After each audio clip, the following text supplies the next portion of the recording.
I'm going to do the tiniest introduction because neither one of these people really needs an introduction. So we have Bill Arning, we all know Bill, and then we have the artist McKay Otto. So I only have something very, very brief to say about McKay, and I feel like we know each other well, and we're very close friends. This work is very special to me, it's very near and dear to my heart, and as I look around, I can say this, that as human beings, we recognize the truth, and truth doesn't need an explanation, and it doesn't even need a definition. And I also think that true beauty is recognizable as well. And I think when you look around the room and you experience McKay's work, you are experiencing true beauty. And that's all I really have to say. Okay.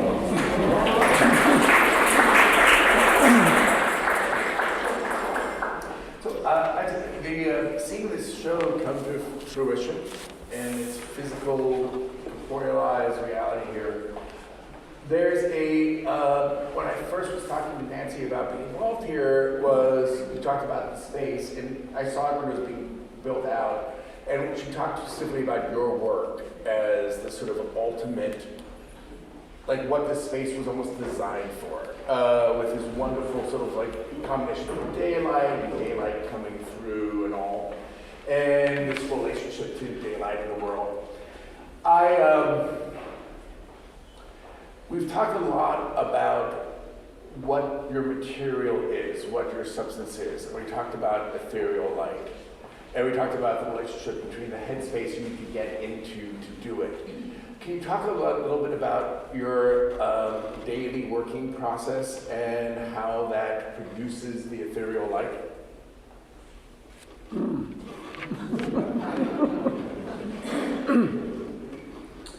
I think one of the hardest things, Bill, is to get still enough. I've had to move to the country. It's interesting, the energy of a city and just driving and everything, and the energy of living out in the country has been a monumental thing for me in instilling my mind. The first thing I do is, it's interesting, meditation, to get there sometimes can be difficult. The more I've done it, the easier it's become. But some days when it's not coming, you'll find me cleaning, on my hands and knees, cleaning the floor in my studio to get there. And so I think the most important thing is to keep I'll leave my ego at the door. If I ever take my ego into the studio, I can't work. So and your meditation practice, a daily meditation practice, and that's been decades for you? Yeah. I came into my spiritual journey, my path, started in 1985. And you were still living in Houston at the time? I was living in Austin. You were living in Austin, okay. Mm-hmm. Yeah, that was the beginning of it. Okay. Yeah. So, you talked a little bit about when you go into a meditation space and when you leave your ego behind and trying to sort of like function in the world afterwards.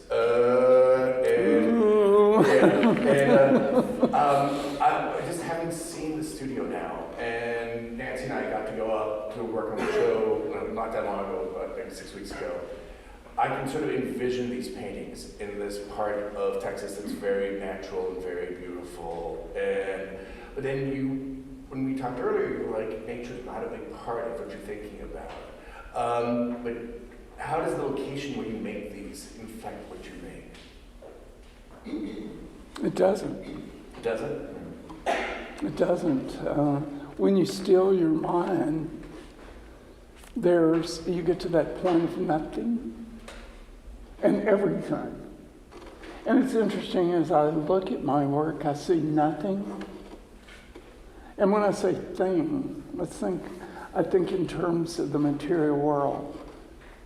Everything in here is material, and so it is a thing. And yet everything's there. I mean, it's that whole thing that the dichotomy of it all.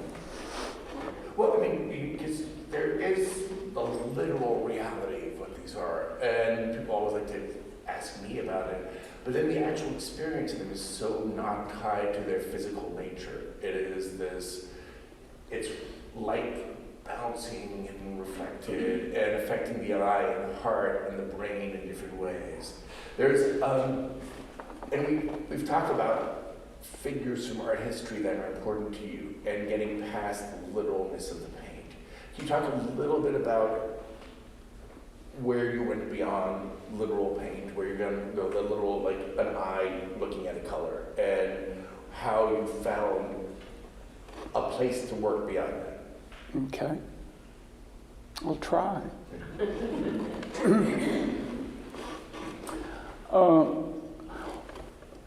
Let me start by saying these are white paintings. They're white paintings. And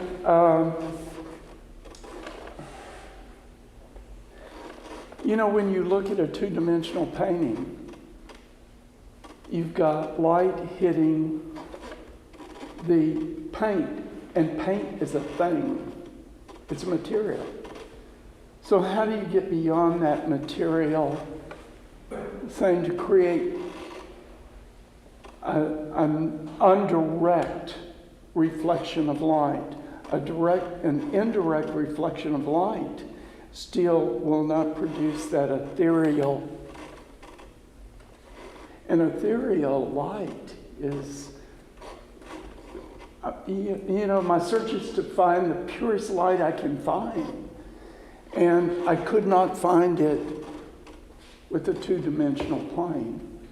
My mentor, I would watch her paint for hours. And she would step back and look at me and say, "It's still paint." And I just get a name to say who the mentor is, because it's a name they might know. Yeah, Agnes Martin. Agnes, to me, was one of the great visionaries that I had the privilege of being close to. And I know that she kept telling me, she said, "McKay, if I'm going to mentor you, I'm an old lady, and I'm not wasting any time."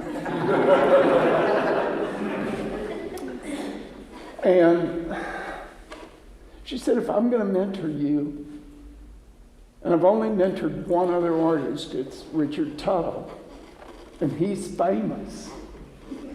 She said that. So if I'm going to mentor you, you've got to go beyond me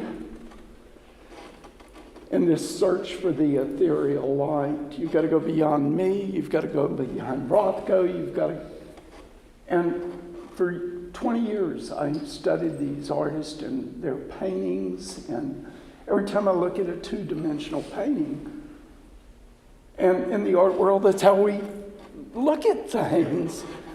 It's interesting. Dominique de Menil said, when you add space to an art piece, it comes alive.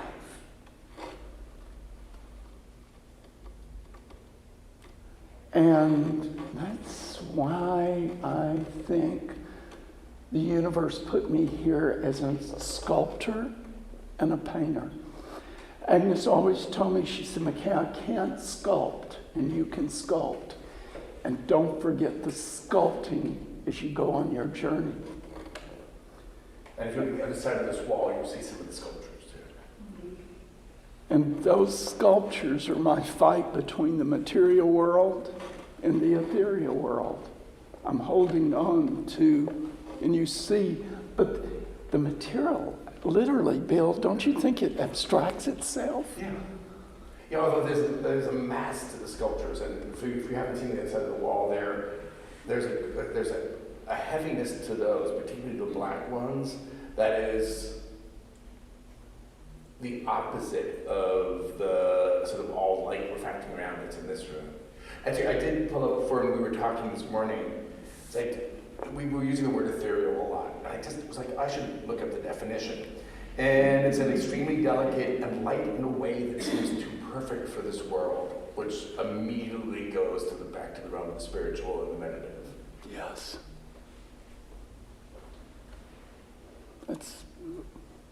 That's my journey. Yeah. That's my journey. And, you know, when you make a commitment, you stay with it. I had an experience that happened Christmas, not this year, a year before, where I had, I don't want to make this sound too ethereal here myself. Can you be too ethereal?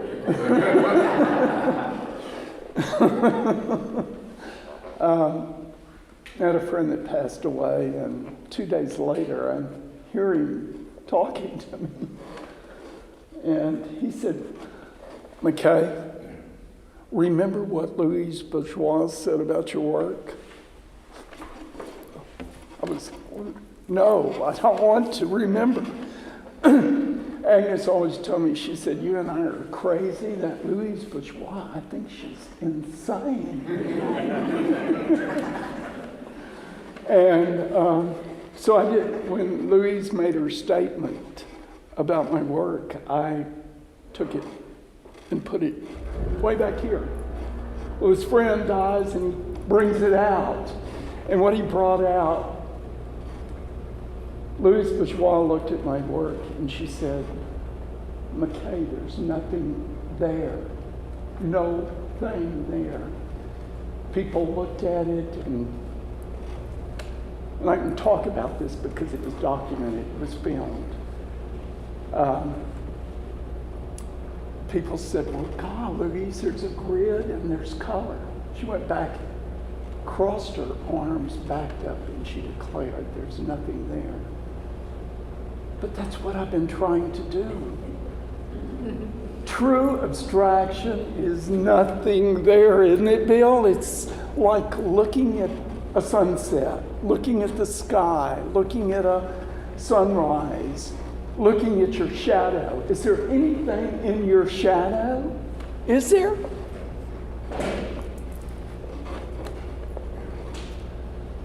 So I work with shadow and light. It's real simple, but very hard.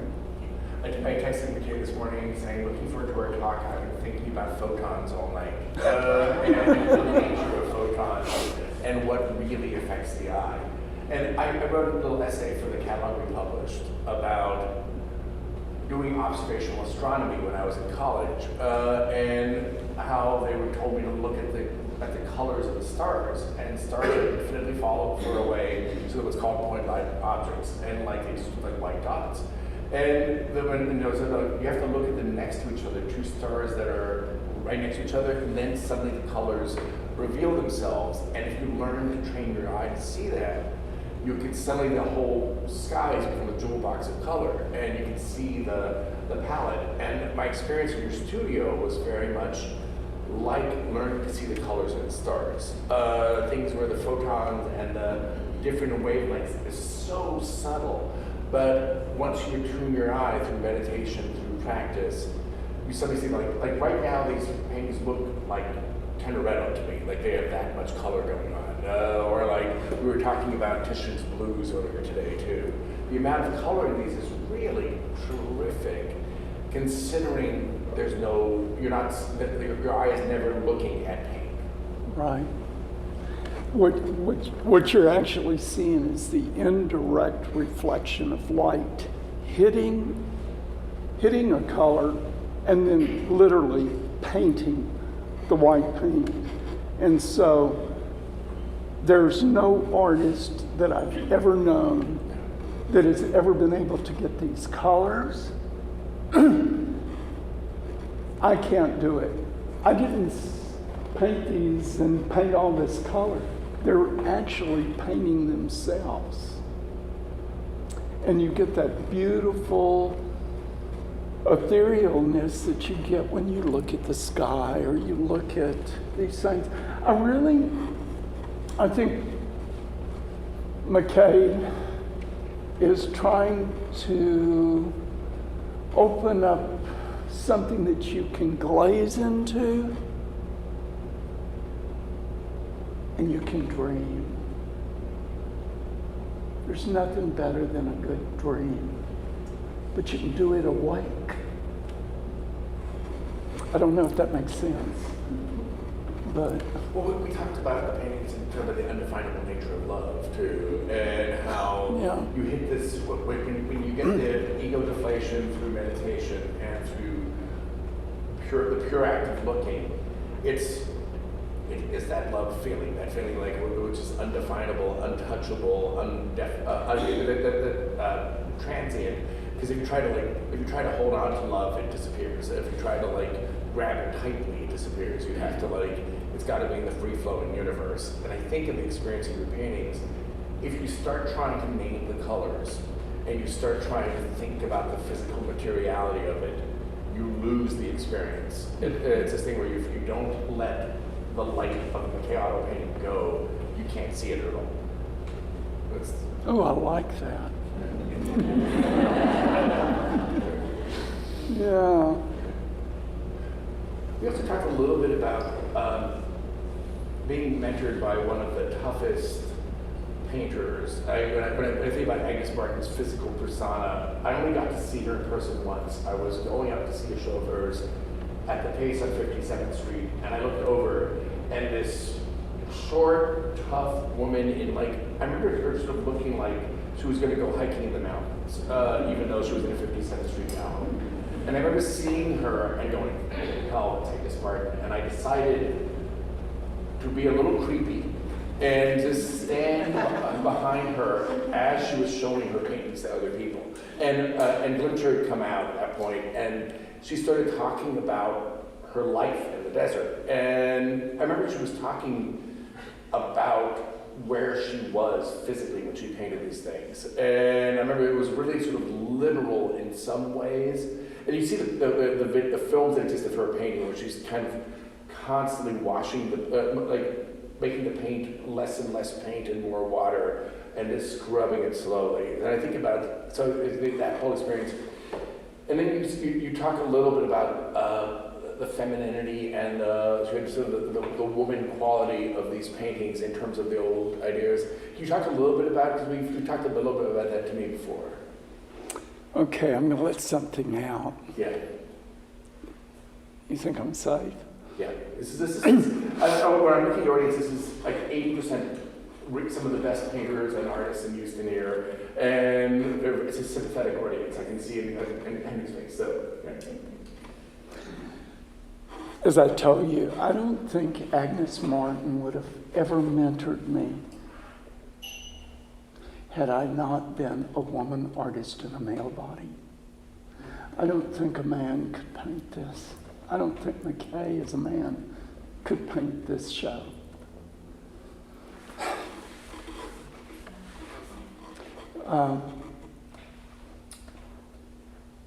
I don't know what it is, but I'm able to touch that feminine part of me.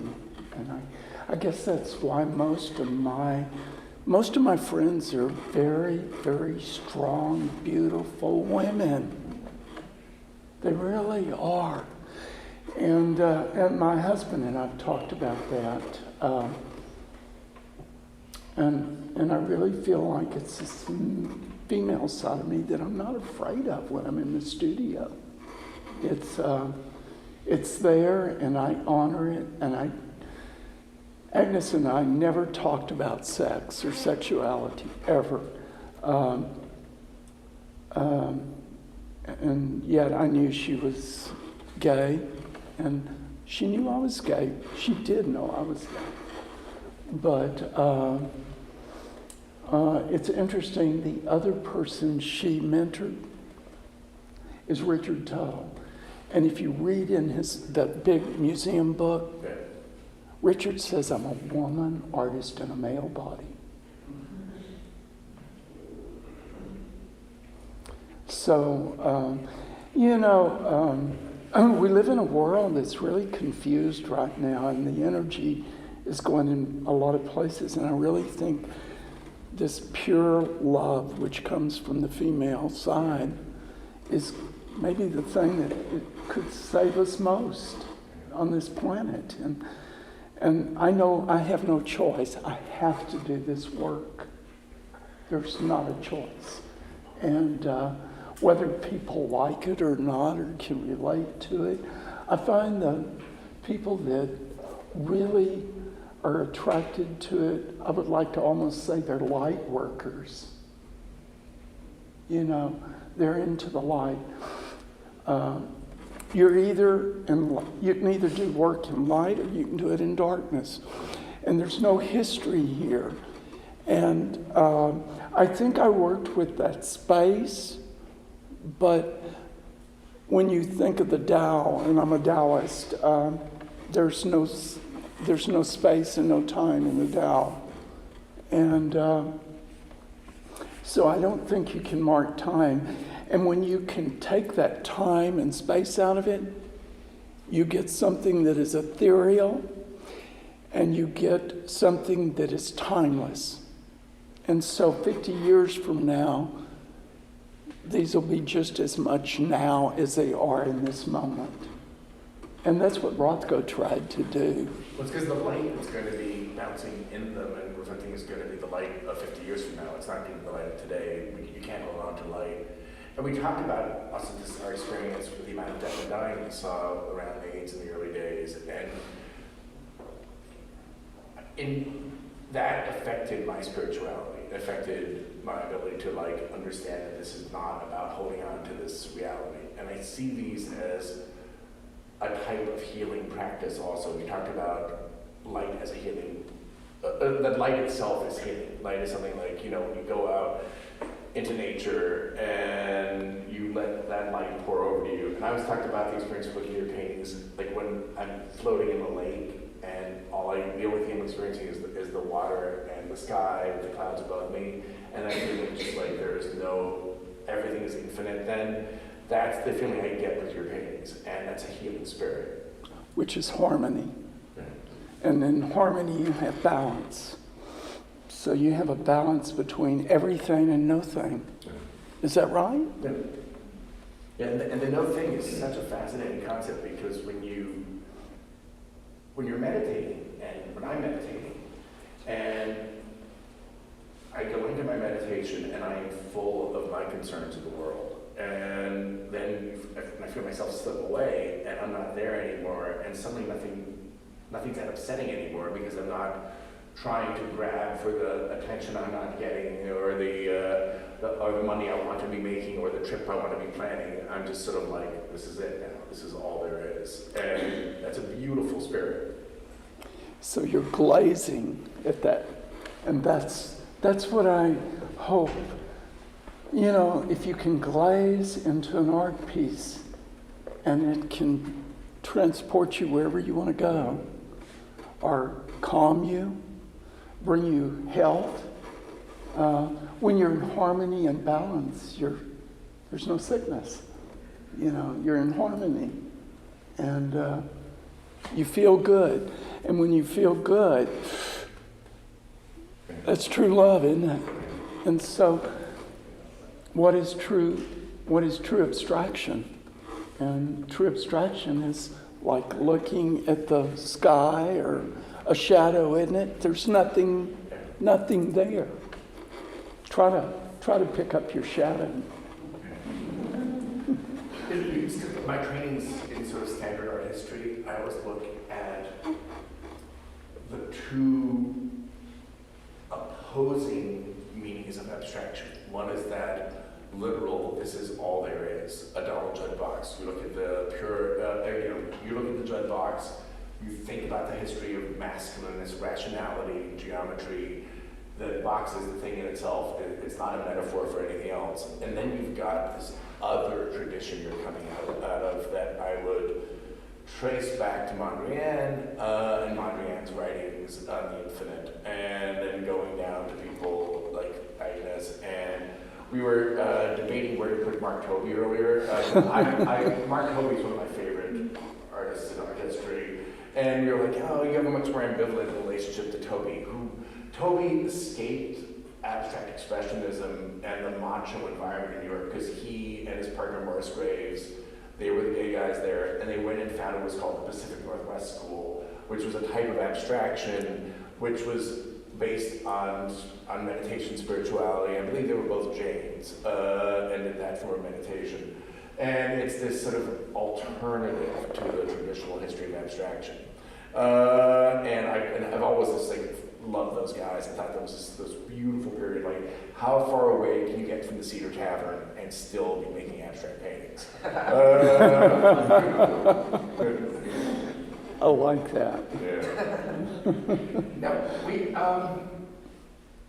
so can we talk a little bit more about the Tao for people who may not quite understand because I can see the Taoist implications and the origin of the paintings. What about the Tao informs your art making? Okay. This was a meditation almost. Yeah. The Tao says all things come from being, and being comes from non-being. It has resonated with me, and that's what I think of. If I started painting, this is all things. Everything's there. And it comes into being. Being and non-being. I can think about that for the rest of my earth life. You know, the more I know, the less I know. It really, in the practice of, and just living, and I'm not going to tell you my age, but... But that's what the Tao, you resist nothing, you judge nothing. And there's an incredible piece of practice where you're just like, today I will judge nothing that I see. Today I will resist nothing that happens. And it's that incredible freedom of like floating down the river, because you can't change the course of the river. I'm going to float down the river and experience the stream of consciousness as it comes. Exactly. How do you get that in a moment? Yeah. Yeah. You know, how do you show the infinite in the finite? Think about that. How do you show the infinite in the finite? Yeah, that. And we have the one behind us that is the most landscape because of the orientation, because of the color in it. And when I see this, I think about the fact that there will be another sunrise tomorrow and there'll be another sunset tonight. And that after I'm dead and gone, there'll be more sunrises and sunsets. The sunrise and sunset is not dependent on me witnessing it. And that infinite regress of like, it doesn't matter what I do, I am not going to change the sequence of sunrises and sunsets. And just going like, this is perfect as it is. Yeah. If you go back, I mean, the Mayan civilization, and when they were thinking about the cosmos, they thought the universe was defined by lines of light. And I think of that a lot. And then I have to let it go because I'm painting a white painting. Yeah. The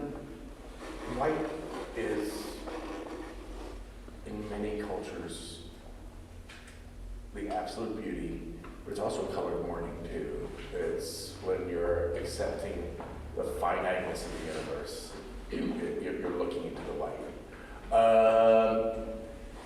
The finiteness, at least of our Earth transit, our Earth walk during this, I started thinking about when you see groups of nuns in Italy wearing white and walking down the street together, and when they wear white versus when they wear black. I started thinking about the groups of nuns wearing white and the beauty of that. So it's almost like the group of nuns are in the back wall there.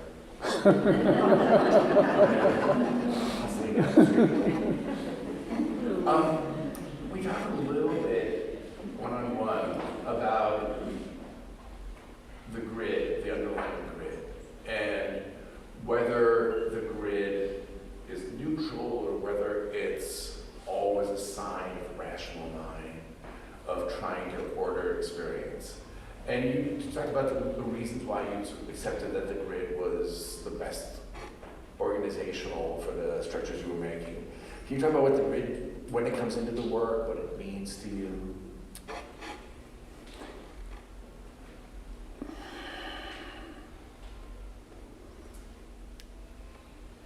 The grid is what connects us to the universal mind, or the universal intelligence. And if everything in the universe is grids and lines, it's interesting, if you'll look at those paintings back there, you'll see the only thing that's really in this world, and it's so small, are these white, almost, they're lines they're the vertical lines, which create action, vertical, and the horizontals just feels so at peace and at rest with me.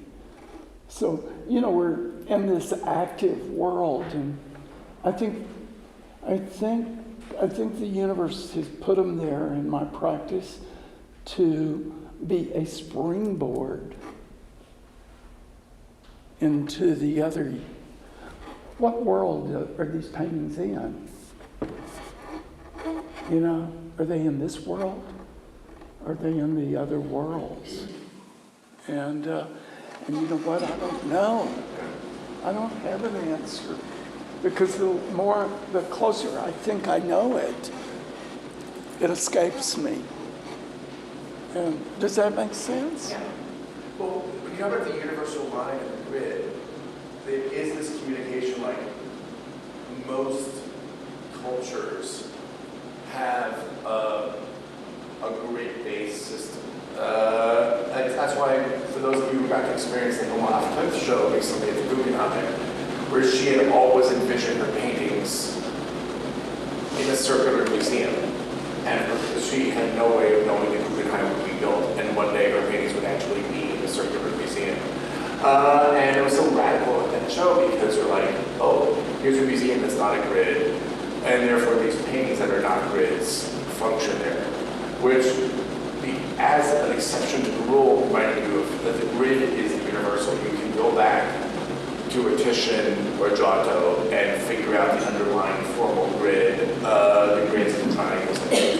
So the geometries approach the universal language. It's like if we are going to communicate with other beings, it's going to be through geometry, not through language. Exactly. And the vibration of light. Yeah. Bottom line, there's nothing but light here. Nothing but light. And we talked also a little bit about the paintings being tricksters, in that you walk in and you see very reductive patterns in square format. And those of us who have a working knowledge of art, of post-work, that the word minimalism is going to come up. And these paintings only qualify as minimal for the first 30 seconds of looking at them, and then they switch to something else. And you're like, and I can quickly explain why they would not be good exemplars of the word minimal, but in your own way. No, I want you to handle that one. Okay. Well, minimalism is about a type of rationality and literalism, the thing in itself.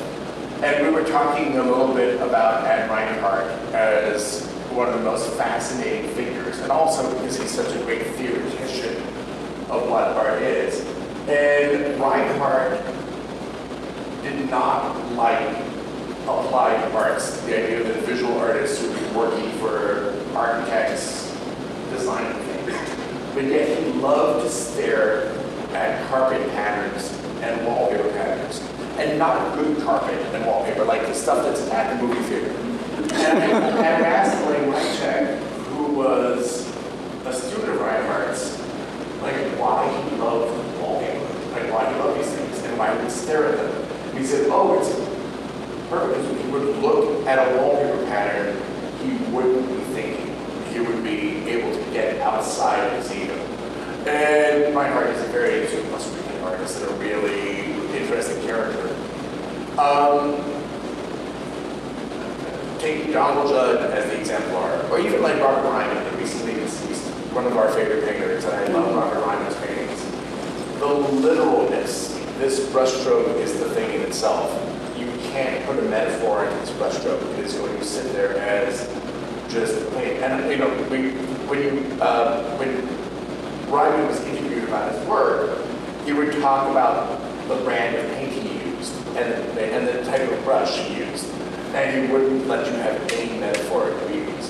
Whereas the least interesting thing to talk about with these is the how they're made. It's the spiritual, meditative, what happens when you look at them that's most interesting. When the photons hit your eye and touch your heart.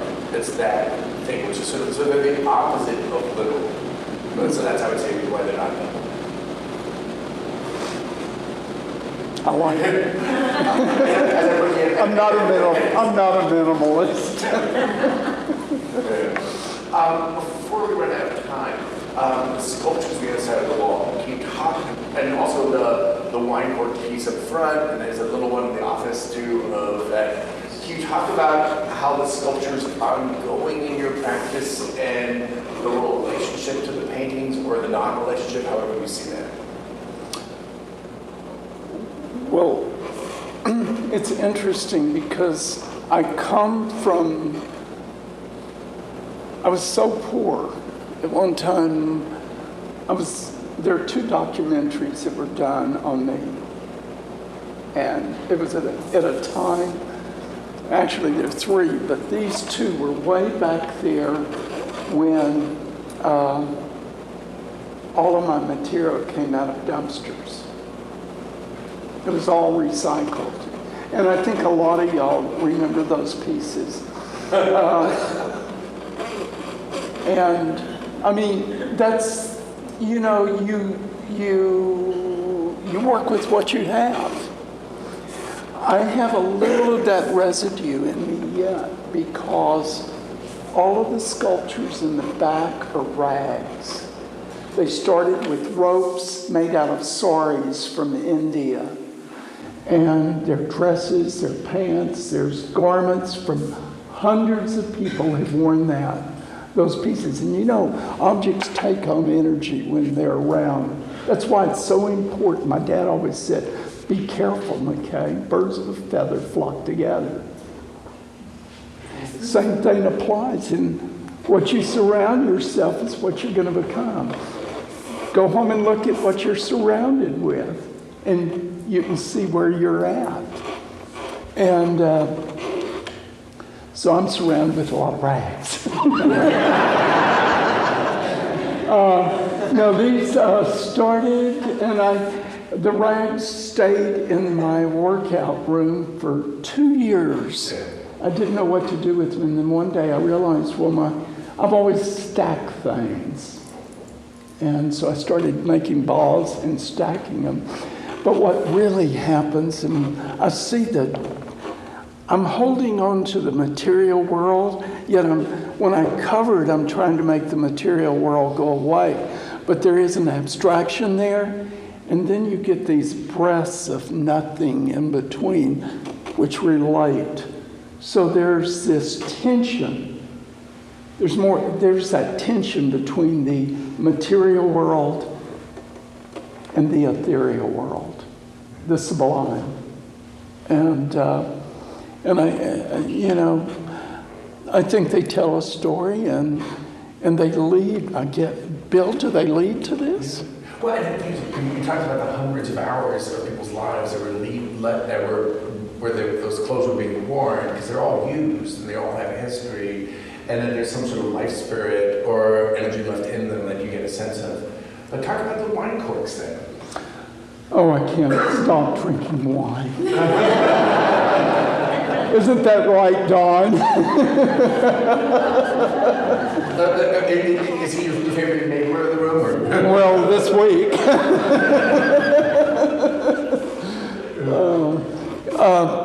No, we like great wine. But I can assure you, I didn't drink all of those bottles. I have all these restaurants that save me their wine corks. And again, that's that recycling. And, but it's interesting. I love what the great art writer, Catherine Anspon, said about these card pieces.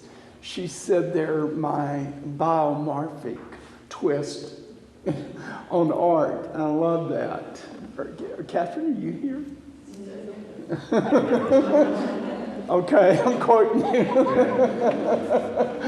But yeah, they're the ones in your office. I'm playing. Yeah, I'm really playing. They have these little fuzzy things at the end that kind of make you think you're like petting a puppy. But not that you're just going to be touching it, they do look like a puppy. Yeah. No, actually, those feel like pets too, just because of the scale of them. Like, there's something kind of austere when you look at these ones where you're kind of like, you're pushed back a little bit. You don't have an urge to go up and touch. Those, I mean, like, I was like talking to a few people who have dogs and kids who were talking about if they could take them home, and I'm like, I had no idea if kids would just run up and hug these as if they're like new teddy bears. It's interesting. I had some of these at the Miami Basel show, and I've got pictures. There was my favorite one. This guy had his little son on his shoulders, and he's looking at him, but the child is doing this. Had to touch him. Yeah. But also think about the sculptures here as being about the vertical. They're shooting up from the ground. Whereas the thing about the square format is the square format's the square no matter which way you put it. And there's no up, down, anything there. And so there's something a very different spirit-wise. And maybe even just a little butcher or something tougher about these sculptures, because they're aggressively shooting up, you know. And wow. Yeah, I hadn't thought about that. This has been a joy, by the way. I can't thank Nancy enough for what she's doing to the art world here. And Bill, Cody, Emily, and every one of you that have taken your time to come here and spend your afternoon with us. I mean, I really mean that. Without all of us, everything, all of us, this wouldn't exist. The art world wouldn't exist. And thank you. So, actually, that's a really great thing to go off. Do we have any audience questions? Hi. So the first thing that really hit me when I walked into the room was the color palette. And the first thing that I thought of walking around is I kind of do a pass-through of the idea of a meditation that's just very boom, boom, boom, boom, boom, and then take the time of the piece. And what I kind of found was this very clinical feeling. And I was curious if you could elaborate on your notion of the artist as social healer. with your own works as well as the color palettes, and if you had any thoughts about near-death experiences or anything going on in a clinical or medical environment. It's interesting. I was asked to do, it's sort of a very downscale Rothko Chapel in the Hill Country. It'll be there from now on. It's at the Science Mill. It's a children's science mill in Johnson City. And it took me a year to paint these 7 paintings. I destroyed them 3 times along the process because they had to talk to a little 2-year-old and someone as old as I am, or older. And what I came up with was tying them to the vibration, not only of the light, but sound. I employed the use of a Tibetan bowl, which with each one of these. The sides, the structure is, they're 40-foot silos. And what has happened, last year about 60,000 young youths were taken through the silo. But what they have found, you can take and they're documenting it, you can take a hyperactive child or a hyperactive adult and they experience it, they come out docile. Their energy, we're all nothing but light and vibrations. And there's 2 children's hospitals that are talking about maybe allowing me to do sort of a meditation thing for children. They're finding that children that are sick, if they can lower their vibrations, they don't take as much medicine, and they heal much faster. And so it's interesting. I really do think there's healing properties. I've only had 1 letter from a collector, and she's Alice Simpkins. I think she's a trustee of the museum here. I'm a Hogg's relative. Alice bought one of my pieces, and I get a letter from her, and she says, I've had chronic back pain. I've still got that letter. I've had chronic back pain. I've been everywhere trying to get rid of it. I started meditating with your piece. I don't have back pain anymore. I don't know that it's the piece, but it may be where you can go with the piece in your own vibrational field and have a healing. I know that I sleep better if I meditate. I have a big painting at the end of our bed, and that's the first thing I see in the morning, and it's the last thing I see in the evening. And I take time to meditate with it. The practice, I've been working for the last 20 years, you'll see the practice coming out of circles and squares. So in every one of these paintings, there's a hidden circle, and it only comes out in the dark.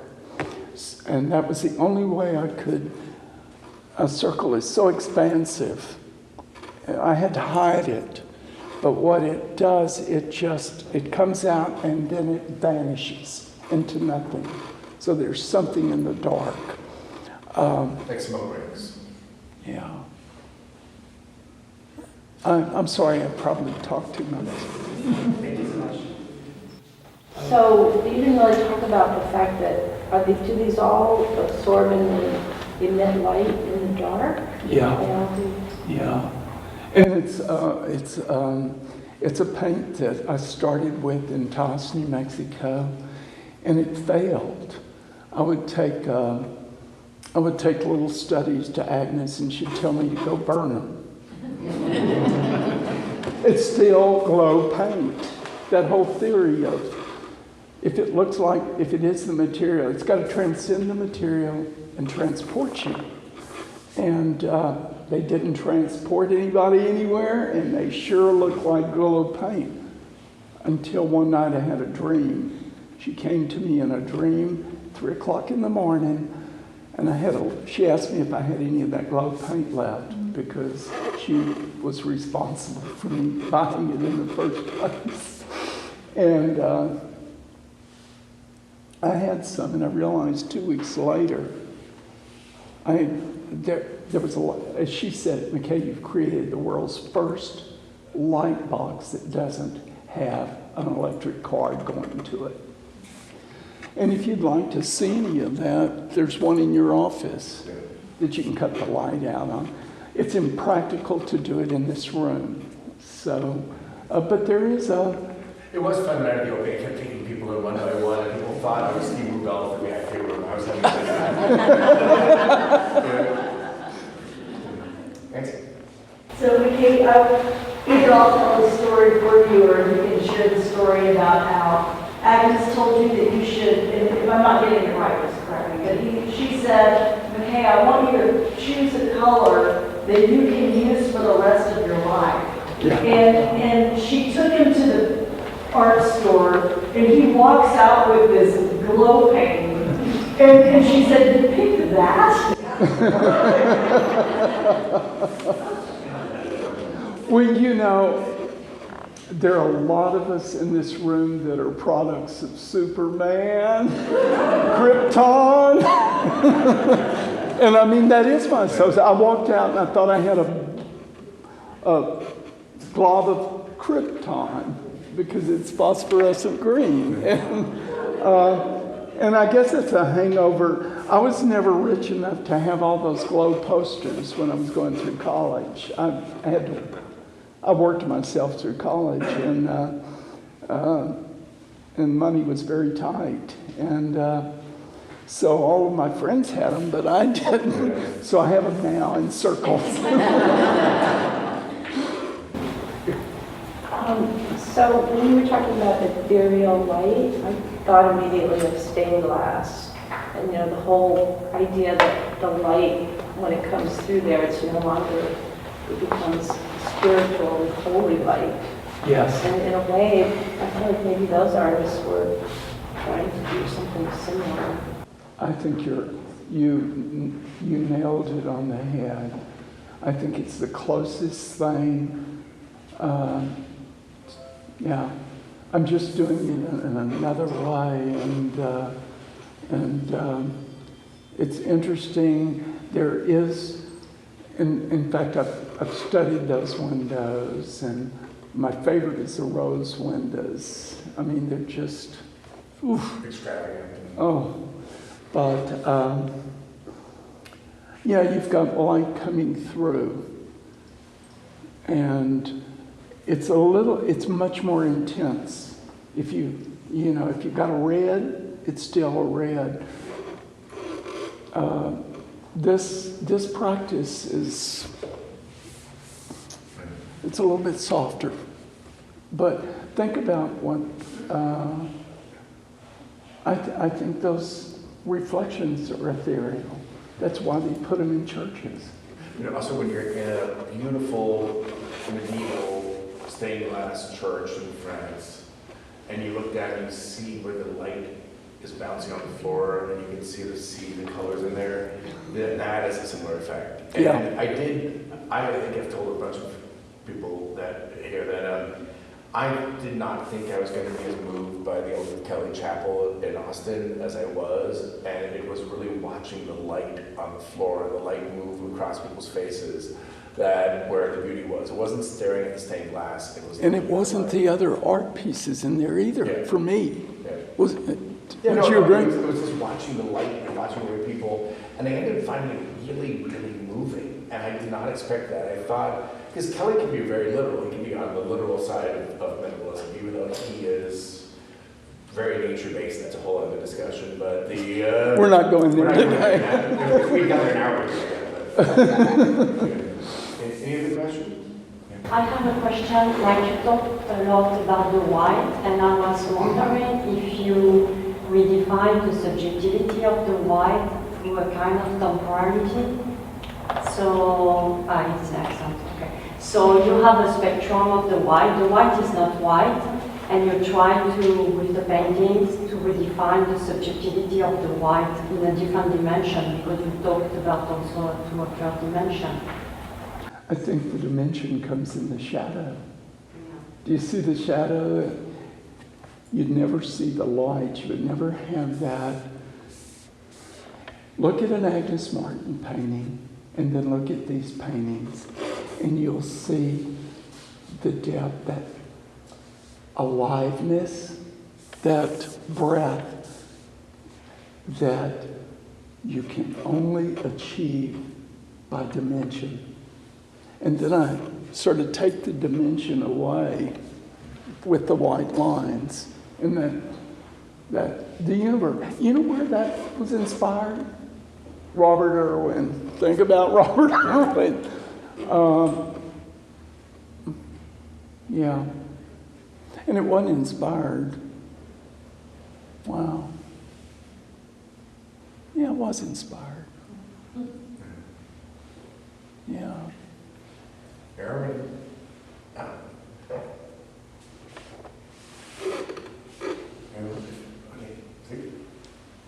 Have you ever, or would you ever consider doing these at sort of an architectural scale, where they're outside, where the sun and the seasons are affecting them, and the appearance of them changes throughout the years?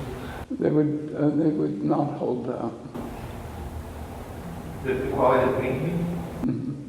Yeah, it's acrylic paint, and I had to design the depth even to get the dimensionality and not destroy the essence. I have a carpenter that builds these special out of hard maple, and then they're all reinforced with aluminum. I had a show in Florence, Italy, and I got over there and one of the paintings had warped.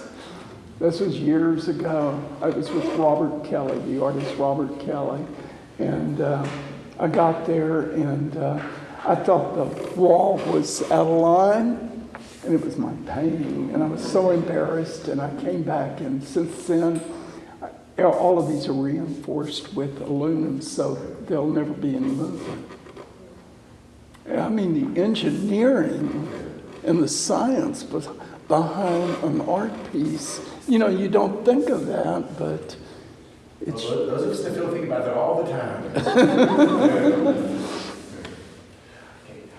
We'll be available also to talk afterwards, but thank you so much, McKay, for taking the time with us today. Thank you, Bill. Thank you.